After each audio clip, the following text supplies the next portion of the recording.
Alright, let me get this straight. Shanks actually is a Holy Knight, Shiraoshi is Mosa, and the Florian Triangle monsters might casually also finally have been revealed? What the heck is going on in this chapter, man? Alright, grab a chair or grab Kuma if you're a Celestial Dragon watching. Hi, it's gonna be a pretty wild ride today. And first and foremost, we obviously seriously need to talk about Red Hair Shanks whenever we get a chance to talk about him, or should I actually call him by the other title, the Blade of God, Saint Vigilant Shanks.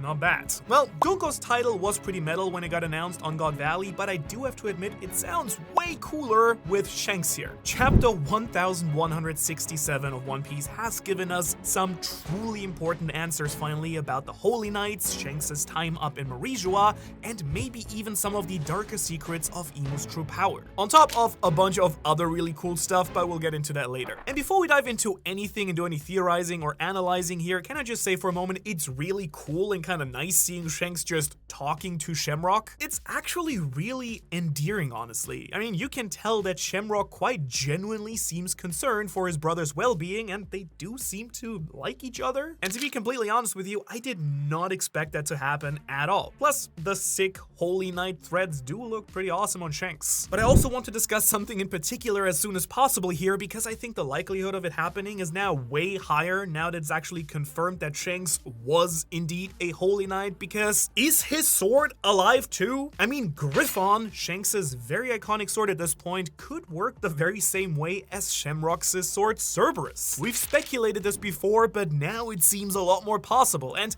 the insane potential here for Shanks to just fly around on this mythical beast shooting off Wi-Fi hockey blasts left and right kinda has me more amped up than I already am for his character. Actually, this old thumbnail from like the beginning of Elbaf I made for Shamrock's introduction is gonna go extra crazy right now. I kinda want this to still be the case. Or maybe if Cerberus is tied to Imu's dark power, Luffy might give Shanks the ability to do this during the final war with his imagination Nika powers. There must be please something going on with the brotherly mirroring thing here, right? Anyways, how cool would it be to see Shanks squaring off with Shamrock, but Luffy looks over and sees how unfair the fight is, so he grabs the sword and goes, "Here, Shanks, let me just, even out the odds," and boom!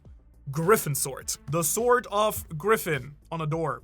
I don't know, that one didn't work. Anyway, I'm here for it, is all I'm saying, but the real meat and potatoes is that we learned the true meaning behind the mark on Shanks' arm that we first saw in chapter 1152, and it seems like we finally have a nearly complete Shanks timeline that I now finally want to break down with you, because this is a big one. A really big chapter. And that mark specifically though I have to talk about, because genuinely it's so insane to really learn that the abyssal marking has not just one but 3 different stages. I love anything with ranks and hierarchies in One Piece, as you know, whether it's the swords or, marine ranks or pirate, ranks, whatever it may be. I love that stuff, and the fact that the Holy Knights have levels, great stuff to foreshadow, fights for the final fight. And I know you might think I'm a little bit hyperbolic here, but the number 3 is actually really important, and the name of these different titles really starts to say a lot about Imu and the Abyss too, I think. So you read the chapter, but let me give you the quick overview here, right? The markings are broken down into 3 tiers. The one that we saw on Shanks is the Surface Sea contract marker. We also see, of course, that Herald gets the same marker, and it also just seems to be the more generic symbol of the Holy Knights overall, since, Summers has it on his uniform as well during the modern era. Anyone who has this tattoo is a Blade of God, the first tier, the lowest of the low of the Holy Knights, which still, strong people, but it's the bottom. Confirming, by the way, that Gunko was essentially an apprentice during God Valley. Or I guess maybe they don't technically count as Holy Knights, because based on the titles, the members of the Holy Knights proper are tier 2 and above, it seems. Because then we know that the second tier is the Deep Sea contract marker, which we haven't seen the design of yet, but if I had to guess, it might be the marker that we see on Killingham's uniform, with the couple of extra accents here. I'm gonna throw it up on screen. Or maybe it's a more elaborate half slave tattoo, because it does appear that the seafloor or abyssal marker is a full-on slave tattoo and is the design that we see Summers have on his arm in the modern day era as well. Now, this level of tattoo apparently is only available to 13 members in the government who have made true pacts with God, which, you know, aka Emu. I actually just remembered that panel of him in his underwear during his introduction, which was legendary. Completely forgot about that one somehow. Kind of wonder if Emu's seen this man and what he's packing. Ugh. Anyways, the design looks really sick, I gotta say, and the fact that it's all based on the sea levels pretty much confirms to me that Emu is, without any question, the Sea Devil. Like, again, I don't really know how much more on the nose Oda can get with it. We already knew that there was the Umi-Emu connection, right? The fact that Emu's name backwards means ocean. They flooded the entire world. They want to do it again. They have an evil power system devoted to them based on the depths of the sea, and they have a mysterious connection to Davy Jones, a character cursed to roam the seafloor, not to mention the devil horns, the pentagrams, the dark magic stuff. Yeah, at this point, we are just getting major sea devil energy. It does raise a big question though. Does that make Emu the sea god from the Void Century? I mean, it's kind of feeling a lot more likely at this point than ever. I've been personally on the team Emu is actually the earth god from the first world, but at this point, I gotta say, I'm not so certain anymore. And so with this, I feel like the sea god raging after the sun god was defeated in the Hurley is feeling a lot less like an angry lash out, the sun god, my good friend, got defeated, and maybe a little bit more like a, you stopped my plans to use the immortal sun. Sorry, no, that's wrong. The immortal sun is actually a Magic the Gathering card. The forbidden sun is what I meant, sorry. Making too many new videos on my Magic channel. The words are getting a little bit jumbled. As for Emu, well, I mean, there are just so many interesting possibilities here. Again, if Emu is now actually tied to the Sea Devil, is the devil just a being that is opposed to the four gods, right? Like, do we see the black creatures like the demon here and the dragon and the Hellflame Serpent? Are those distinct from the gods? Are they a god? Again, the sea god maybe, who's now known as the Sea Devil. Did the Sea Devil betray the other gods, right? That could be a thing. I still like the idea that Emu potentially stole the powers of some of the gods or one of the gods. That could make them the Sea Devil that way. And of course, we speculated a lot about the idea that potentially the four gods were actually Lunarians, or, you know, people from outside the One Piece planet who came down to colonize and terraform potentially the One Piece Blue Planet.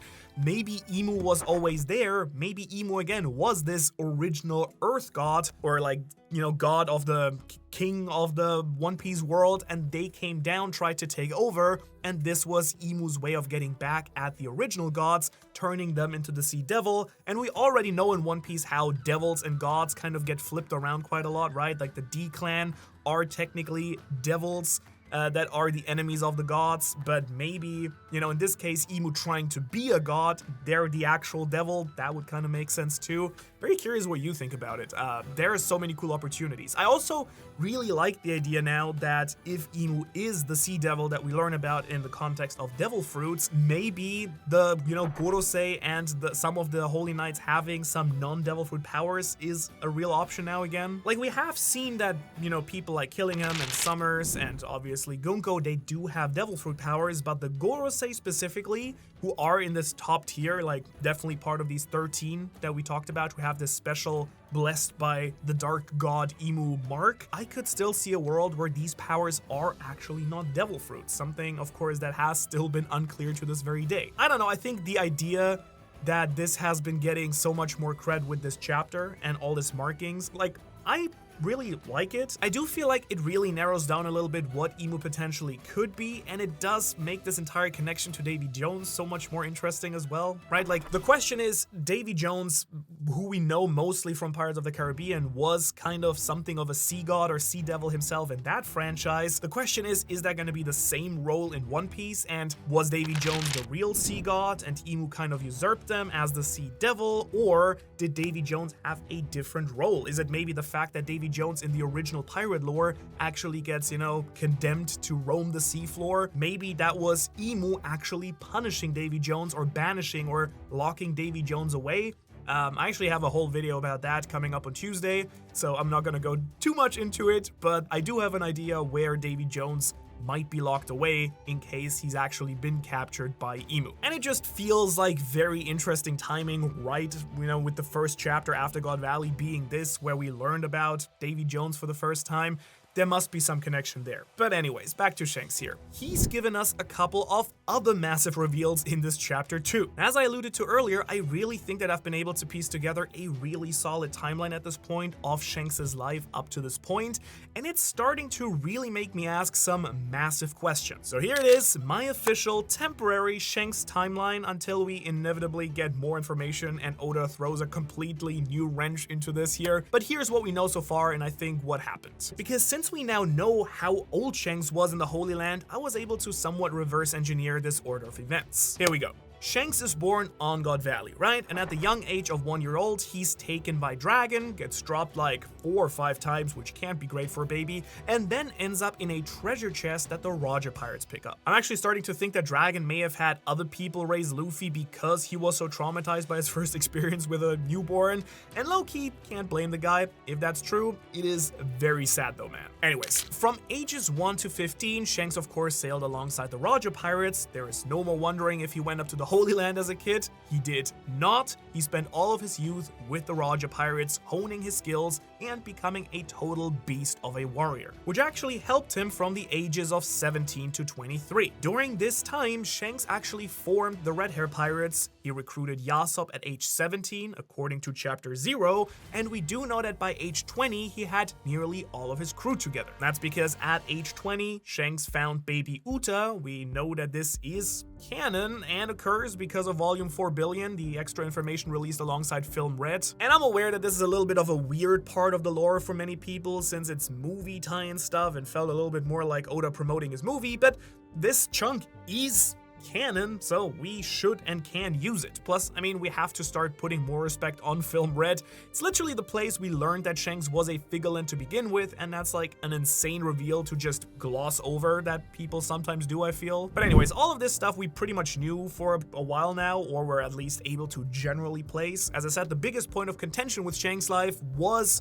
when he actually went up to the Holy Land, and for how long, which to a certain degree we now know. At the ripe age of 24 years old, Red Hair Shanks ascended to the Holy Land, seemingly undercover. Here he then reunited with his brother and his father and became a Blade of God, receiving his Holy Knight tattoo. We also know now that during this time he actually freed Fisher Tiger from his chains. Yeah, that is just a wild, out-of-field, nutty reveal that was just weaved into this chapter too. And I'm actually gonna have to revisit this specifically in a moment because I have some big thoughts about that, but I do want to get through the timeline first, sorry. Oh, and also another super important note is that during this time, we also know that Shanks actually got his iconic face scar from Blackbeard, which actually makes me wonder if this is when he actually got that scar. Like, did Shanks, Shamrock, and maybe even Garling all clash with the Whitebeard pirates at some point? Or did Shanks go on a personal mission to just stop, you know, Teacher's little section of the crew? I mean, if there was a full-on clash, that really raises some wild thoughts about who scarred Whitebeard,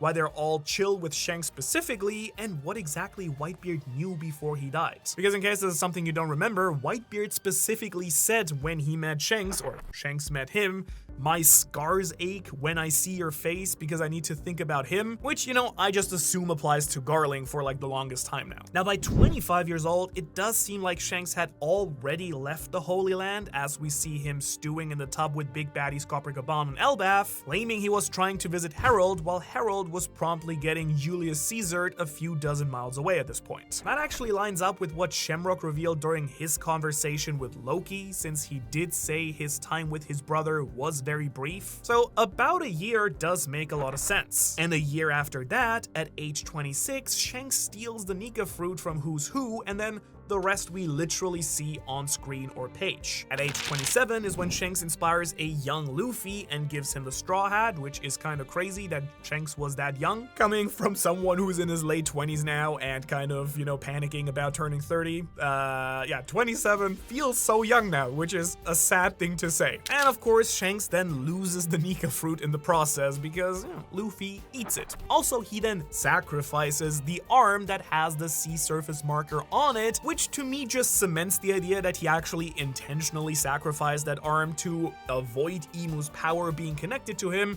and also inspire Luffy and kind of like emotionally blackmail him into becoming a pirate at the same time. Then about 6 years ago in the story, at age 33, Shanks defeats the enraged Loki, who was on a rampage apparently, and that's what earned him the legendary title of Yonko. I still feel there's a lot more to that story, maybe we'll get it very soon.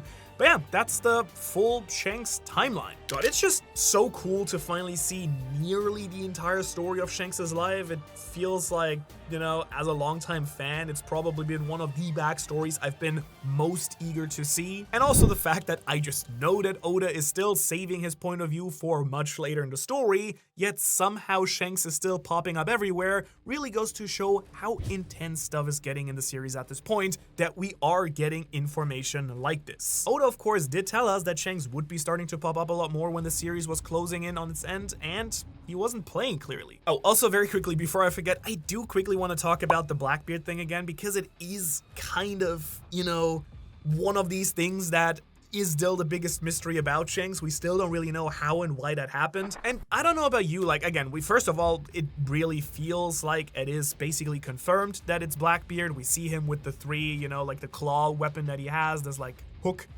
thing, and then, you know, Shanks even explains that he got the scar from him. I still am so intrigued by the fact that both of them are from God Valley, the fact that both of them might be part of the Davy clan. Obviously, Shanks sees Blackbeard as a big threat, but I kind of wonder if maybe Shanks was even trying to connect potentially with Blackbeard, and then Blackbeard betrayed him, or the other way around. Maybe, you know, like Blackbeard needed to defend himself against Shanks because he was doing something as a Holy Knight that, again, I'm like, I want to know what happened there. I don't have theories, but it would be very cool if this entire interaction between the two would actually reveal a lot more about their shared origin, and also that both of them know a lot more about the true history of the world and, you know, what's actually going on than we ever imagined at an earlier point in the story. And of course, it once again shows that Blackbeard was doing some shady stuff potentially while he was already playing the good, you know, crewmate on Whitebeard's crew, maybe already being out there recruiting his future crew, like, you know, all the people that we see on Jaya, or maybe working on some other part of his big plan. And again, I kind of wonder who was in the right or wrong here when these two people met, because again, if it was in the context of Shanks being a Holy Knight, who can blame Blackbeard for, you know, fighting back potentially? Unless Shanks went on his own solo mission, maybe his mission was to capture Teach, and, you know, the government knew that Teach was Zebek's son, and they were like, hey, your mission is to capture this young guy. And then Shanks goes there,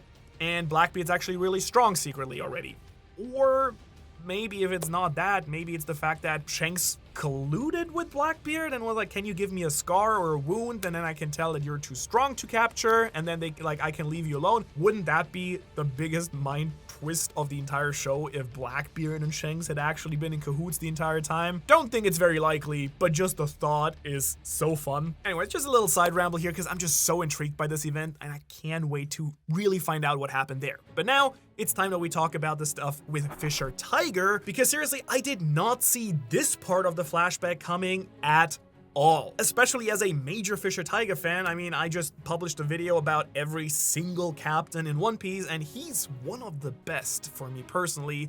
Fisher Tiger is very high up there as a great character and a great captain. And so getting this scene, my brain really started to kick into maximum overdrive when I saw it. Like, Oda just casually implied that Shanks is the one who released Fisher Tiger upon the Holy Land, and by association, led to then the Boa sisters' freedom as well. And just for my own sanity, I gotta confirm with you, I can't be the only person here that saw this moment and had my theory tingle kick into action, right? Right? Please tell me I'm not going crazy. Like, my team is trying to send me to the loony bin, and I don't know why. Because really, man, it really seems like Shanks is actively being tied to all the sun god stuff more and more than like anyone else beside Luffy. I don't know, maybe the title Child of Fate is way more accurate than we all previously thought. We already knew that he just happened to steal the sun god fruit from the world government, but we also know that he had connections with Herald, a dude that Rox Diesebek thought should or could be the next Nika. And on top of all that, Shanks was actively trying to go talk to Herald about something that the world government was plotting. And of course, Shanks just embodying the average One Piece viewer or reader for a moment in this conversation with Scopper, saying that there's so much more to learn on Elbaf, which I can only assume is him talking about stuff like that 3,000 plus year old laboratory, the mural, the Harley text, all the stuff we haven't even seen yet. And then the man said, okay, hold my sake, and kicked into action to claim the One Piece after seeing Gear 5 Luffy's wanted poster. And to come full circle with the point, he's freeing the captain of the Sun Pirates the same way that Nika is said to liberate the slaves, as we first hear about Nika from Who's Who during Wano. You know, the Sun Pirates. Sun. Like, you know, the Sun God Nika. Okay, and I mean, yeah, sure, I get it. I might be overcomplicating things, and Shanks was just being a nice, good dude. Like, oh, I'm playing Evil Holy Knight, but I'm actually kind of nice. You know, like, I'm freeing some slaves. I mean, we do know that he's been to Fishman Island, has met the royalty there, and generally has a very strong anti-slavery vibes overall, I think. So Shanks could have just been doing someone a solid by freeing the Sun Pirates captain. But I don't know, man. Shanks is a top-tier next-level schema, pretty similar to Blackbeard, actually. He's got plans on top of plots hidden inside of grand designs and schemes.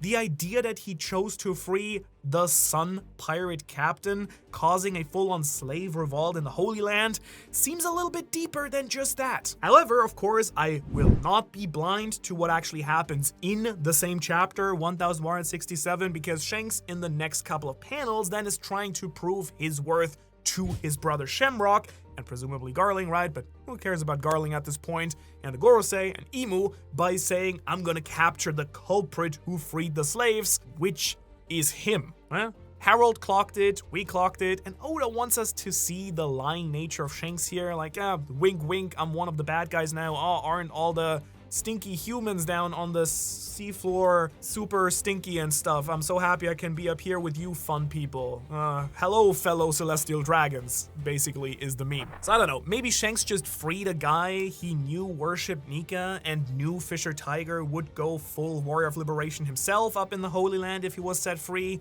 I just like to think there's a lot more there. Again, we kind of know that Shanks has a much better grasp of the true history than most people in the story, similarly to Blackbeard, even though I do believe that they probably hold different pieces to the puzzle. I think that things that Blackbeard knows, Shanks doesn't know, and the other way around, but I do feel Shanks, just having traveled with Roger and then being up in the Holy Land, has learned a lot about the Sun God and what's actually supposed to happen. I still believe that he's part of Roger's and in extensions Joy Boy. Joy Boy's like really big 1,000-year plan to, you know, change the world and bring the dawn and everything.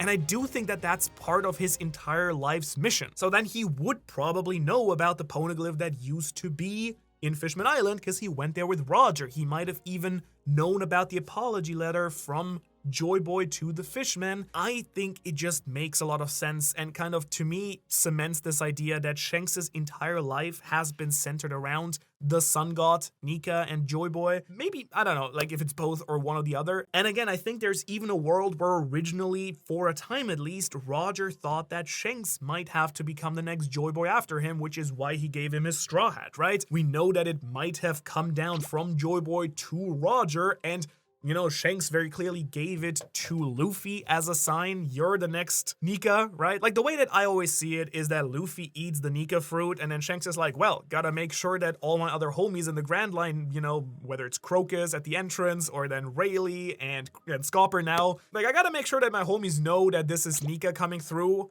the big symbol, the straw hat, he gives it to Luffy. I think he knows very much what he's doing here. But all I really know is that it's very interesting to know that Shanks officially did join the Holy Knights after all, even if it's a ploy, because I'm curious if this was all part of Roger's big master plan, and this is the reason why Shanks was crying after Roger whispered something to him. You know, Roger going like, "Ah, you gotta go hang out with your family to actually solve the puzzle." And Shanks is just like, "I don't want to go to my stupid family." And since I've mentioned it twice now, in case you aren't 100% locked in on my Roger's big mastery plan theory that I pretty much preach as canon at this point, to my own fault, apologies, there's a ton of things about the Roger Pirates' actions after the captain's death and disbandment of the crew that led me to believe for a while now that he laid out a course of action for all of them. You know, Shanks set the new Joy Boy / Sneaker off on his journey and got the fruit. Crocus pushed Luffy through into the Grand Line, waiting at the entrance of the Grand Line for the right person to come, and then he tells Luffy about Laugh Tale and gives him a lock pose. And then Rayleigh, of course, trained him at the halfway mark and saved his life a couple of times, and now we've got Scoper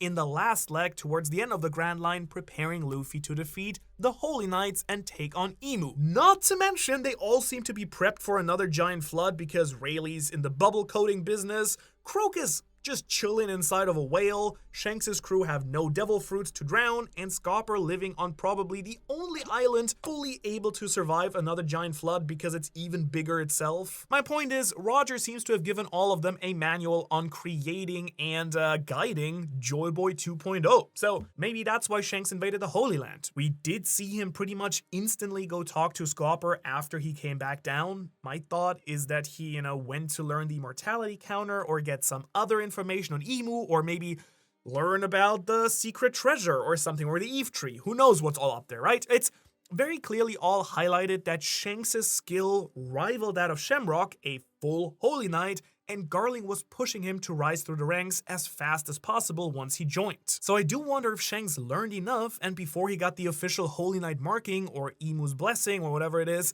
he then fled back to the ocean and taught Scopper their secrets, so Scopper could pass it on to whoever necessary. And quickly before we move on to some other topics and wrap up the Shanks talk here, it'd be crazy not to talk about Mihawk. Seriously, I've made countless videos discussing Mihawk as a possible Holy Knight at this point, but right now it's clearer than ever to me.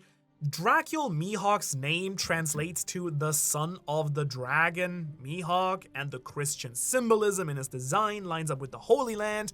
The crosses, the symbols, the boat is really all giving Jesus, right? Not to mention the emu eyes he has. Oda, you might as well just confirm next chapter that Mihawk was also a Blade of God or Holy Knight or something, because it's feeling really on the nose at this point, so I kinda gotta know if you've just been playing us or not. And the idea that Shanks and Mihawk were clashing with some crazy emu powers is just so nutty. Like, I kinda wonder if Emu gave Shanks some of that broken regeneration powers, but since he doesn't have it anymore, the symbol, that's why Mihawk doesn't want to fight him, because they were just like shredding each other into pieces and then regenerating again. Like, wouldn't it be absolutely nuts if this is the craziest Mihawk upscale ever and the dude's just too worried about killing Shanks to fight him now that he doesn't have his own immortality anymore? Or we could flip it, and that's why Mihawk won't fight Shanks, because Mihawk himself also no longer has regeneration, and their duels were so legendary because they were literally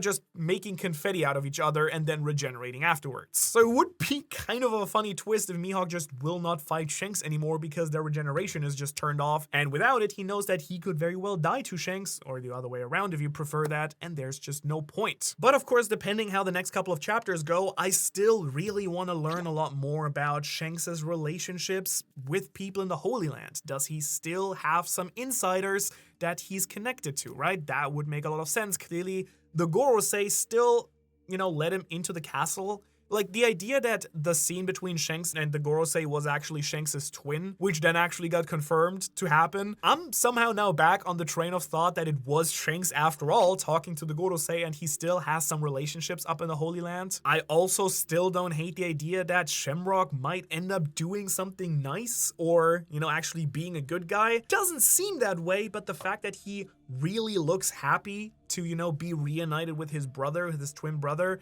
that they had a good time, that's kind of nice. Maybe Shamrock and Shanks are actually in cahoots, or maybe not, but then you also kind of have to wonder, what is the relationship between Shanks and his family now? Did they feel insanely betrayed? Was he like, no, don't worry, I'm just gonna pretend to be a pirate, but I'm actually a, celestial dragon at heart. Promise. I want to see that, and I really just want to know what, Shanks found and what happened in the Holy Land for Shanks to go, okay, I'm done here. I'm gonna go back down now to the Blue Sea and continue on my mission and find that Nika fruit because I finally got that final piece of information. Did Shanks meet Emu? Again, classic Oda. We get one confirmation and like 20 new questions just get birthed out of that. All right, but pushing forward from Shanks now, I do want to talk about the information that we learned about Herald and the Holy Knight structure a little bit more because, dude, I was not ready for some of the crazy lore drops in this chapter, or I guess it's better to say I've been waiting for them, but did not expect them to happen right now in chapter 1167. And well,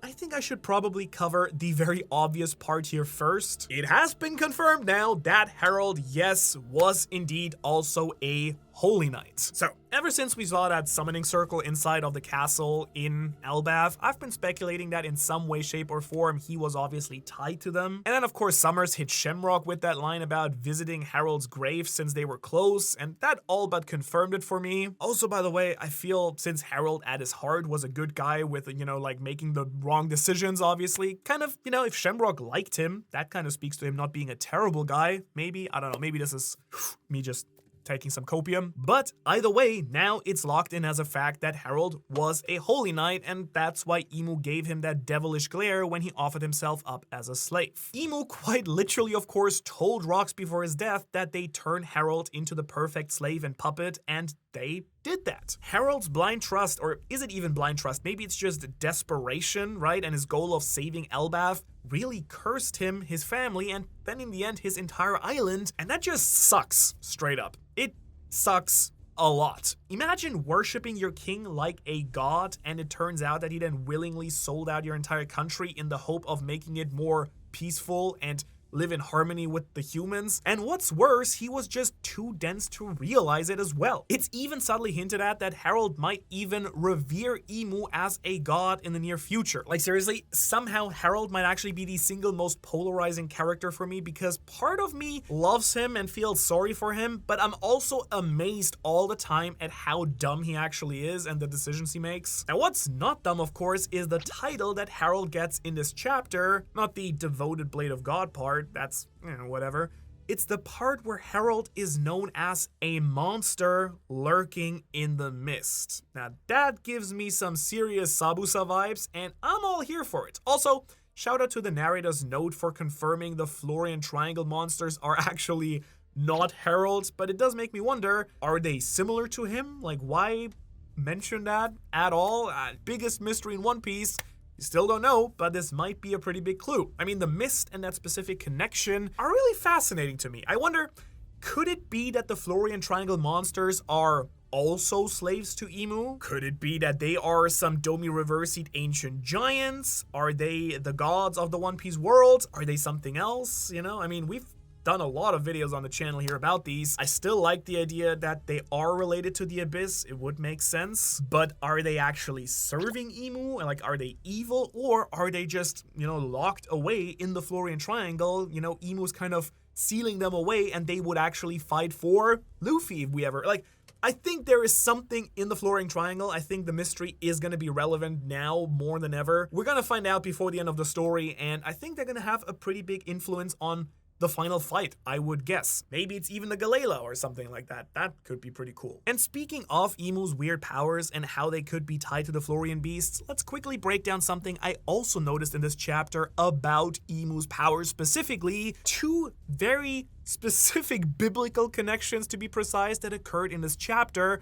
Shocker, since it's all about Emu. So, once again, number stuff. Some people hate it when I do this, some people love it. I love it, so I'm sorry if you are not a fan of numerology in One Piece, but Emu has specifically chosen 13 members of the Holy Knights to have that sea floor level of power. It was also subtly confirmed here that not all of the Holy Knights know about Emu, because despite Herald being a devoted blade of God, he didn't get the rundown on who God is or what God is. Anyways, back to these 13 members. I don't think it's super important that we break down who all 13 are right now. They could or could not be including the Gorosei in that number, and obviously we know some of the others like Garling, Shamrock, presumably Summers, maybe Gunko and Killingham. What I'm actually much more fixated on here is how specific that number is. 13, in case you didn't know, is like universally the evil and unlucky number. There's tons of superstition from around the world surrounding it, and for now, I just want to focus on its biblical connections. Judas, you know, the guy who betrayed my boy Jesus, was said to be the 13th person to arrive at the Last Supper, which in my opinion really brings back the idea again that maybe there will be a traitor amongst the 13 Holy Knights that will betray Imu, who is One Piece Jesus, I guess. Shamrock, but I'm actually mostly looking at Gunko. Really, one of you two though, just pull through for me. You would really match it the best, since I'm safely assuming that you're the most recent member of this big 13 group, and Shamrock, I just really want to be a good guy because he looks happy with Shanks in this chapter. That's my only justification for him. Gunko, much more likely. Anyway, sorry. It's also known that 13, of course, is one of the devil's numbers in this belief system, tying to Satan, the beast, and even in other pantheons like Norse mythology, 13 is viewed as an evil number. Now, since the Norse god Loki was the 13th member of a dinner that led to the death of Balder, maybe Loki's going to pull through somehow in the end. I don't know, I kind of doubt that one. It's just fun to know that 13 is an evil thing, so it's no surprise that there are 13 Holy Knights tied directly to Imu. Speaking of which, let's talk about the other part. Keeping on the Bible Peace agenda, it's now like super mega confirmed, I think, that the left arm is the arm that Imu wants everyone marked on, as we see Shanks and Harold both have their symbols there, and so does really every other Holy Knight. Now, in case you aren't really locked in on Christian or Catholic beliefs, I can sum it up pretty quickly for you because I research religion all the time now for this job for some reason. Left-handed people are products of the devil. Sorry, yeah, someone needed to tell you. If this is you though, you're still very much welcome on this channel. But it's just like a weird thing that's appeared in history. I don't personally think that they are, but for some reason the left hand is tied to the evil, and whether or not it's valid, I couldn't tell you why. But it's no real surprise then that Oda marked the Holy Knight's left arm specifically. And I also wanted to point something else out now that we found out the tier system for the Abyss marking, because Gunko's modern era design has actually a bandage on that arm where her symbol should be. So maybe she just got a promotion and it's just healing. It's a really cool and interesting detail, and maybe that's the only reason she's now gone into the devil mode, right, and is channeling Imu. But maybe the fact that she just got a new tattoo makes her actually weaker, or the bond can be broken.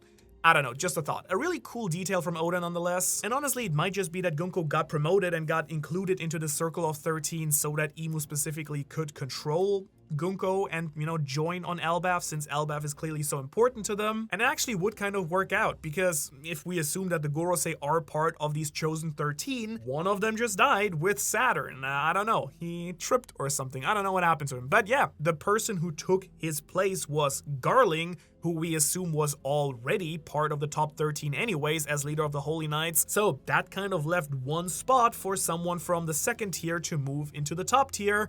That might have just been Gunko. Just an idea. I'm sure we're going to learn a little bit more about that once we actually return to the present storyline. But the other big thing I felt like was worth talking about right now was the Abyss itself. Now that we know that it's pretty much tied to the seafloor and some dark magic-y stuff, I was looking at the mural and was once again reminded of the Hellflame Serpent. Like, is anyone else getting major Leviathan vibes from it? While I was in Bible mode, I remembered that it's literally this massive sea serpent whose origins are likely tied to creatures like Jormungandr and Tiamat, who are these other giant sea creatures. And in various forms, the Leviathan is described as a sea dragon woman that lives in the abyss, and that the serpent will be killed at the end of time, like maybe the end of the third One Piece world. I've talked about it a couple of times already recently, but the idea that Imu's abyssal powers might be directly tied or even sourced from the Hellflame Serpent is really starting to feel like the most likely outcome, I feel, at this point. I mean, the visual design clearly lines up. Shadowy, dark flames definitely give off Hellflame vibes. And hell, you know what else is flames, bro? The radical podcast I put out, Drink Sake Broski. I just had my homeboy Garnt on to talk about his anime movie, Bon, and you should should check it out, dog. It is gnarly. I'm so sorry. My team, I think, is trying to make me be more hip and trendy recently, and I just don't get it. Anyway, let's move on. Seriously, check the pod out though. It's pretty fun. Now, it's Mosa time. You all said I was dumb. You all said, nah, Manu, Mosa is Scopper. Mosa is Jarul. Mosa is literally your mom or something, besides Shiraoshi. But damn, is it good to be right. And it doesn't happen often, but I take it when I am. I have been on team Shiraoshi with Mosa from the get-go, and I am pretty amped to see it pretty much being confirmed through Herald at this point. Now, in case you are lost on my absolute hype at this point, sorry, let me clear it up. Herald meets with King Neptune and jokes that his daughter and Loki should, marry. And Herald specifically called Shiraoshi Mosa, which means that it's, basically confirmed that Loki's special friend that he chats with was Shiraoshi the entire time.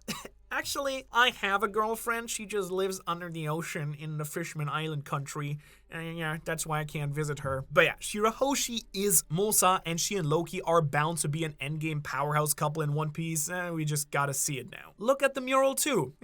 Giant Shiraoshi, which again I think is really cute. I think it's super fun for Loki, the hopeless romantic, to find himself a very respectable god tier character to fall in love with. Because remember, before Elbaf, all we knew about Loki was that he was really trying his best to find some real love. And this actually has led me to believe that after the final war, maybe the Fishmen might just set up shop on Elbaf, because we do know that Fishman Island is gonna be destroyed. I also kind of feel this might once again play into the idea that since Shiraoshi is part of an ancient weapon, maybe Loki's part of an ancient weapon. I have made a video before and talked in different videos about the idea that Loki being connected to the ancient giants and the Galela, and very clearly Rocks thinking that Herald was necessary to get the Galela, which are connected to Pluton and everything. And Loki has his big hammer. I would not be surprised if Loki is the second sovereign. It's Shiraoshi and Loki, and they're like these two nobles who are tied to these ancient races that have ties to Joyboy and the Void Century.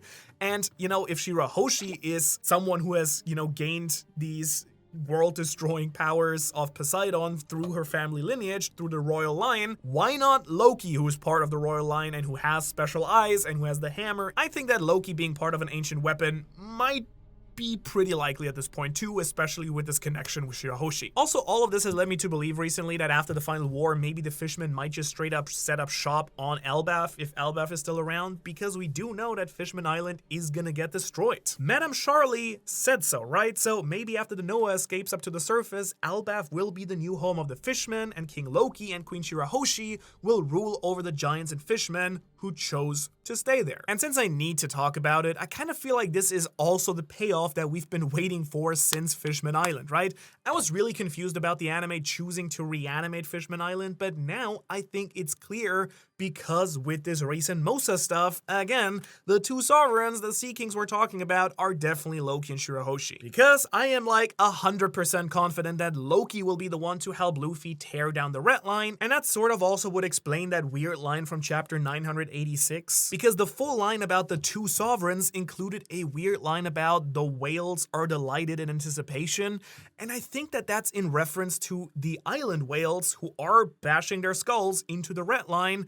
That thing needs to go, and there's no better person to help make that happen than the true king of the giants with ancient giant blood and some special crazy eye powers, because we already know that Loki's powers must be top tier, and the Elbaf mythology about the blood-soaked serpent does exist, in my opinion, only to really explain Loki's true purpose. My thought is that he will tear down the Red Line, uniting the seas, enabling his love interest, Shiraoshi, the ability to dominate the entire ocean. And this also makes the most sense since Imo has, more than pretty much any other race in One Piece, targeted the giants and the fishmen specifically. My guess is because an ancient giant and the original Poseidon were some of the most dangerous threats during the Void Century, and these two sovereigns are the ones who will inherit their wills. So yeah, take that, Emu. Another point for love in One Piece. Man, Oda really has been on that love kick lately, huh? I mean, the way that, you know, God Valley was all about romance, and I do really feel like One Piece overall, like the conflict back in the Void Century, might even also have been about romance with all the Lily stuff and the weird Joy Boy Emu love triangle, right? I think throwing in the Mermaid Princess and the Prince of Elbaf here, he says he doesn't like romance in the story for his main characters, which I'm also not 100% sure. I still feel like he's gonna do something at the end with some of the Straw Hats, but at the very least, One Piece as a whole seems to be much more romance-centered than I think a lot of us are willing to admit, especially with the original draft of One Piece being called Romance Dawn. The original first chapter is called Romance Dawn. The Bringing the Dawn, there is some romancy stuff going on here, and yeah, we're gonna have to see and find out. But hey, if you have a power couple that you'd like to see, let me know. But I gotta say, what I really just love at the moment is where the series is going. Like, One Piece never fails to hype me up, man. I was a little bit worried with God Valley that we were getting to the point where the pieces started to click into place too much, and the hype and joy of theorizing was really all about to fall through. But no, in each single chapter, still Oda finds a way to make me ask more new questions than I had before. And maybe one of the biggest questions that's been on my mind recently and has been torturing me is, how big will Luffy's Yonko territory actually be in the final war? I mean, I always talk about his allies, the kingdoms loyal to him and all that funny jazz, and we do know that all the other Yonkos have pretty significant territory, but when you really put it on paper, the man is gonna have like half the globe loyal to him by the end of the series, right? So if you want to know how large Luffy's domain will be, check out this video right here. Otherwise, Shanks so much for watching. Shanks to all of our wonderful, fantastic Patreons you can see right here. And I will see you in the next video on Tuesday about the Gates of Justice.